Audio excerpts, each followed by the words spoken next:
Gostaria de saudá-los na paz do Senhor, dizer da minha alegria e do prazer que tenho de poder comunicar a você a palavra de Deus. Você que está nos acompanhando no programa Logos News, muito obrigado por ter a fé e a confiança de que Deus pode falar com você agora. Observe um texto que nós temos no capítulo 17 do livro de Atos, versículo 23. Porque passando eu e vendo os vossos santuários, achei também um altar em que estava escrito: ao Deus desconhecido. Esse, pois, que vós honrais, não o conhecendo, é o que eu vos anuncio. Estávamos vendo uma pesquisa feita no Brasil e o resultado da pesquisa diz que 90% dos brasileiros, eles creem em Deus. Eu vou repetir, 90% dos brasileiros creem em Deus. Agora, eu tenho uma outra pergunta. Será que se pode cultuar um Deus que não se conhece? Ou será que esses 90% da nação brasileira, eles conhecem a Deus? É uma pergunta que eu deixo aí em cima da outra anterior. É possível cultuar a Deus sem conhecê-lo? Talvez você diz não, mas a verdade é sim. Se pode cultuar a um Deus sem conhecê-lo. E aqui está neste texto, no Areópago, lá em Atenas, estava este altar ao Deus desconhecido. Era um Deus que era cultuado, era um Deus que tinha oferenda, mas era um Deus que eles não conheciam. E para a gente entender isto, a gente tem que voltar à história da Grécia há 630 anos antes de Paulo.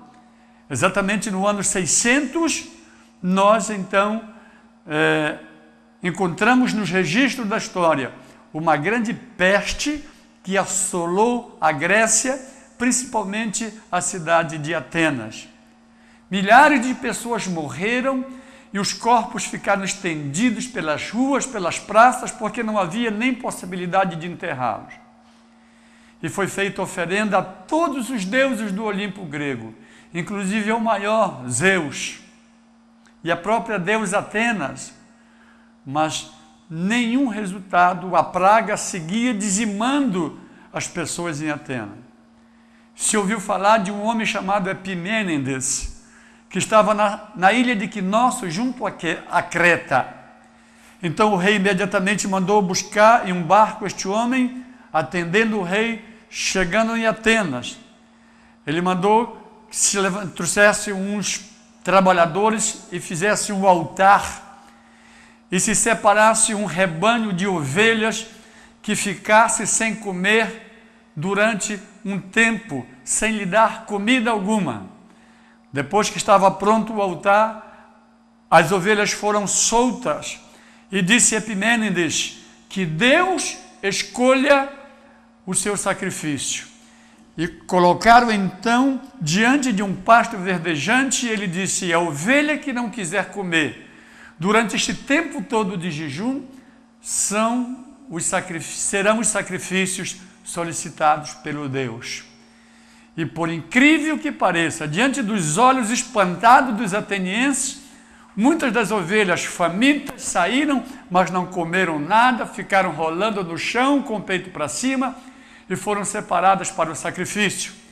Epimênides fez então o sacrifício ao Deus. E perguntaram os atenienses, os epicureus, os doutores da lei, os filósofos: quem é esse seu Deus? Você conhece ele? Epimênides disse: eu não conheço ele pessoalmente, mas conheço as suas obras, conheço os seus feitos, conheço a sua criação. E quando foi feito este sacrifício, a peste desapareceu, o povo ficou curado. Observe, 600 anos antes de Cristo. E então, Epimênides, antes de regressar a Knossos, ele solicitou que se levantasse 10 altares ao Deus desconhecido, aquele que fez os céus e a terra. Se passaram mais de 600 anos, quando chega Paulo, daqueles 10 altares que foram feitos no tempo de Epimênides, tinha apenas um no meio de todos os deuses gregos. Deus tinha sido relegado a um mero ponto de referência na história grega, mas sem nenhuma expoência dentro da vida diária dos gregos. Os gregos levavam uma oferenda, mas não conheciam ao Deus desconhecido. 90% dos habitantes do Brasil dizem que conhecem Deus. Dizem que temem o Senhor. Lá nos Estados Unidos foi feita uma pesquisa semelhante a essa há 2 anos atrás, e 86% dos americanos se dizem crendo em Deus e na infalibilidade da Bíblia. Nós estamos iguais no Brasil, mas será que nós cremos em Deus? Será que temos uma experiência real com Deus? Será que conhecemos ou tratamos Deus, como o nosso Senhor, como o nosso Rei, como o nosso protetor, como o nosso médico, como o nosso sustentador? Ou você conhece um Deus histórico apenas de que alguém falou para você? Deixa-me dizer uma coisa para você, querido irmão. Não seja alguém que seja apenas parte de uma pesquisa que crê em Deus. Eu quero que você seja alguém que conheça a Deus. O grande profeta Oséias disse: sigamos e prossigamos em conhecer o Senhor. Por isso que este é o grande desafio. A coisa que Deus quer de você é que você se relacione com Ele, porque se você não conhecer, você não tem relacionamento. Recentemente, o presidente dos Estados Unidos, se diz o homem mais poderoso do mundo, esteve aqui no Brasil. Aí você conhece Barack Obama? Eu conheço. Conhece nada, você viu na televisão. Você não sabe o que ele come, não sabe como ele dorme, você não conhece a ele.